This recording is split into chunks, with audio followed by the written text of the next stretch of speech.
Hey everybody, one that always bored, never boring. Today, you join me in the wilds of Skyrim. Why? Because I have recently received my pre-order products of the Elder Scrolls Call to Arms from Modiphius. However, that's not what I want to talk about today. My previous video was about Elder Scrolls Call to Arms, so if you haven't checked it out after watching this video, please go and check out that one too. But what we are talking about today is the other product that came with my Elder Scrolls pre-order, and that is my deluxe copy of Rangers of Shadowdeep. And I don't know why I did that like some grand reveal then, because I should imagine the thumbnail for this video and the title for this video was a bit of a giveaway as to what we were really talking about here. Rangers of Shadowdeep is basically a solo or co-op role-playing game experience, and it's something that I've been interested in for quite some time, but it's not something that I have purchased until now because it was previously only available through Drive-Thru-RPG, and really you were looking at having it in a PDF format, and that wasn't appealing to me. What I was hoping was that someone was going to put out a high quality book for the game, and that is exactly what Modiphius have done. This is truly a deluxe edition. This is a 136 page hardback book with a soft feel faux leather cover that is in a deep green. It looks kind of grey to me, but I am a little on the colourblind side. And it has a really nice embossed cover. That's a pressed, recessed image there. And it's really nice. It's heavy, it feels really good when you're holding it. The pages are really thick, it's not rubbish glossy paper that's really thin. And if anything, it's a little bit too beautiful, because I'm going to be nervous having this book out on the table as a reference while I am playing the game. It's too nice. But anyway, today, I'm not really going to talk in great depth about Rangers of Shadowdeep as a game. I'm really just going to give an overview of this new deluxe edition so that people who are interested in getting into this game, or people who have previously had the PDF versions of the game, can see whether they would be interested in picking up this book. If you don't know what Rangers of Shadowdeep is, in simple terms, it's a solo or co-op role-playing game. The idea is you will create a ranger who will go out into the wilds, completing missions, trying to fend off an encroaching evil that is testing the borders of civilization. As well as creating your ranger, you will create a group of companions to go with them, and the game includes a series of missions that tell you how to set out your board for a sort of hybrid miniatures tabletop skirmish game role-playing game thing where you will use a deck of cards to randomly generate events. You will have lots of miniatures on the table, different types of monsters. Exciting stuff, the kind of stuff that I'm really interested in.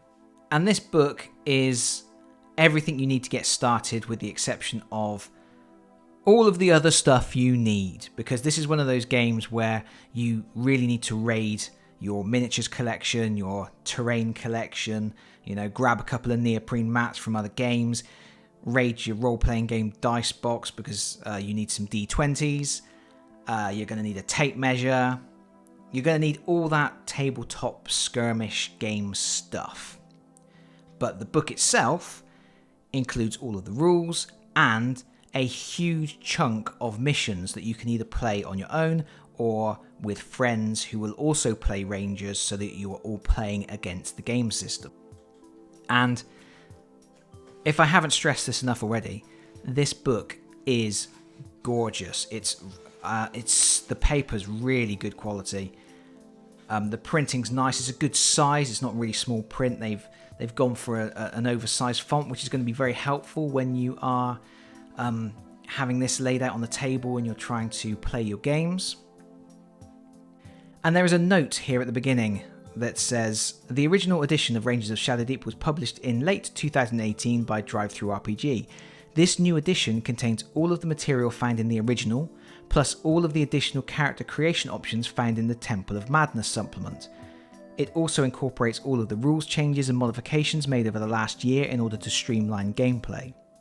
Just to make this edition extra special, Barrett Stanley, who has provided all of the artwork for the entire series, has added over a dozen new drawings to this edition, and the wonderful designers at Modiphius have created all new maps and reworked the layout. So it's a complete overhaul. It's incorporating things that have been learned along the way, and it's just been spruced up and made into a very tasty product. It is a very tasty product with a retail price of, I believe, £35, although I am sure you will be able to get it cheaper than that from various retailers.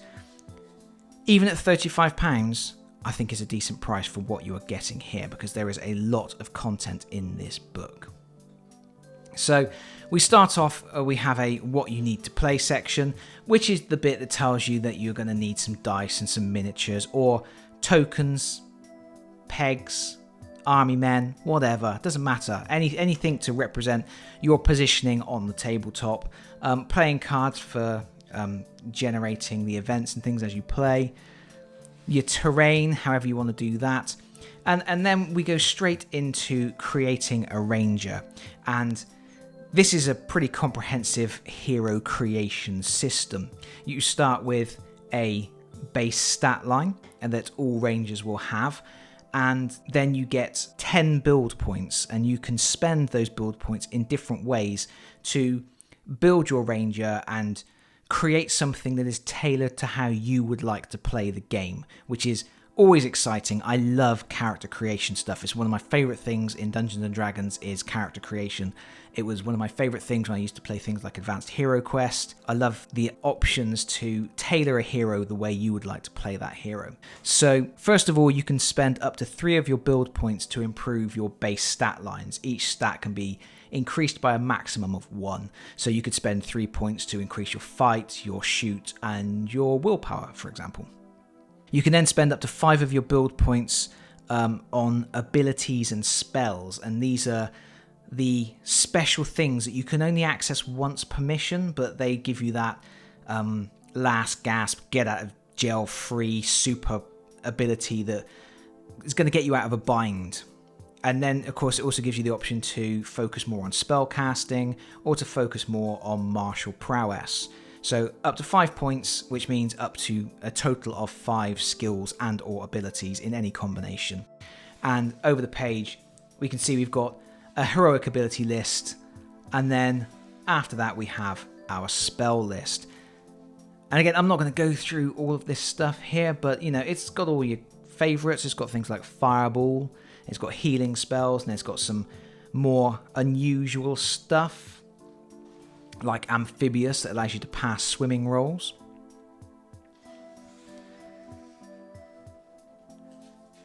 Then we have the skills section, and like any good role-playing game, quite often while you're playing you will be asked to perform a skill test of some kind. For example, you may need to disarm a trap, so you'll need to do a trap test or whatever. And you can spend up to 5 of your build points on improving your skills. All of your skills start at +0, which means there are no modifiers on the dice roll, but you can spend up to 5 build points, and each build point you spend allows you to increase 8 of your skills by 1 each. So you can really build up particular skills, the ones that you really want to favour. So you can make a character who's really stealthy, really good at climbing and swimming, or you can create a brute who is really strong and able to break things, or you can go for a very thoughtful character who is able to decipher languages and solve puzzles. You have those options available to you.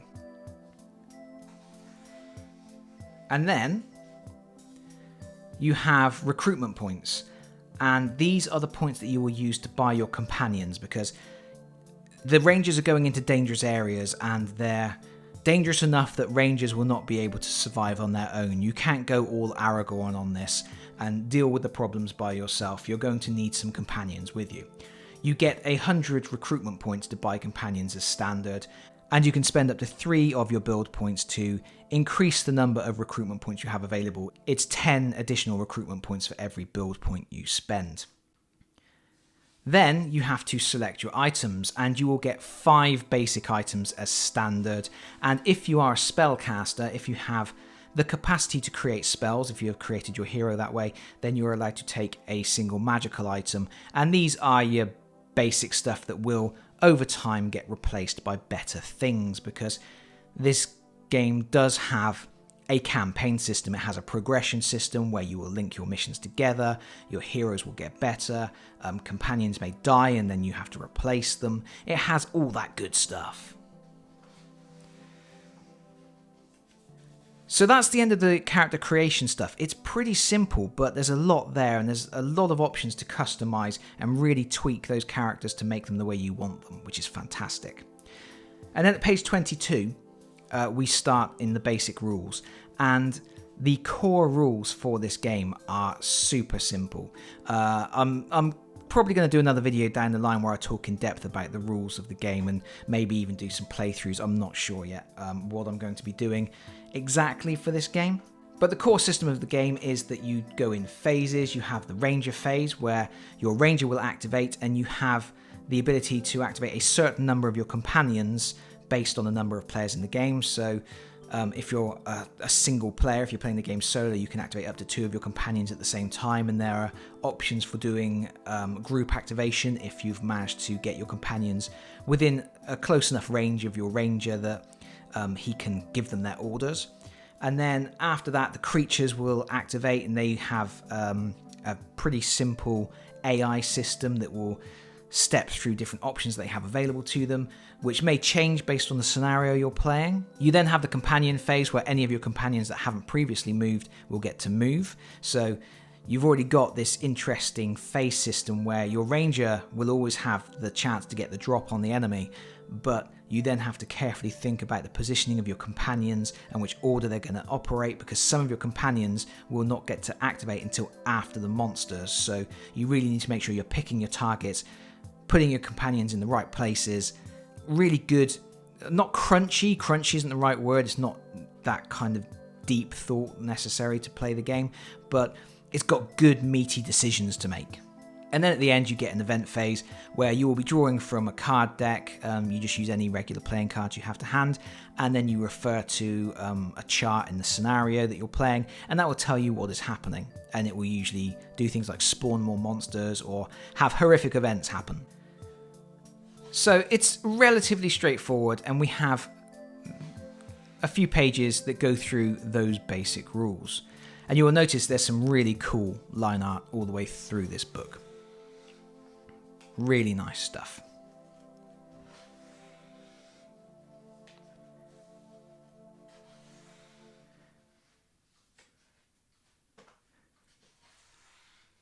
And then we have here, this is the basic AI system that the creatures will be using.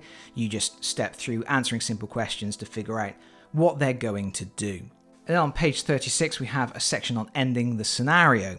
And that is it in terms of rules. That is your basic rules section. That is the core of the game. It's from page 22 to page 36. That's it.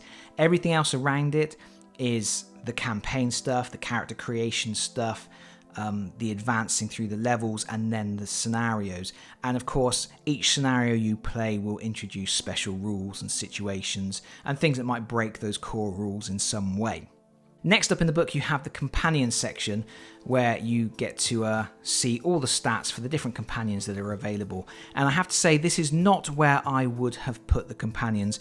I would have put the companions in that first section immediately after the Ranger creation, because when you create your Ranger, you're also selecting your companions, your initial set of companions. So that's where I would have put it rather than after the basic rules. But whatever, what do I know?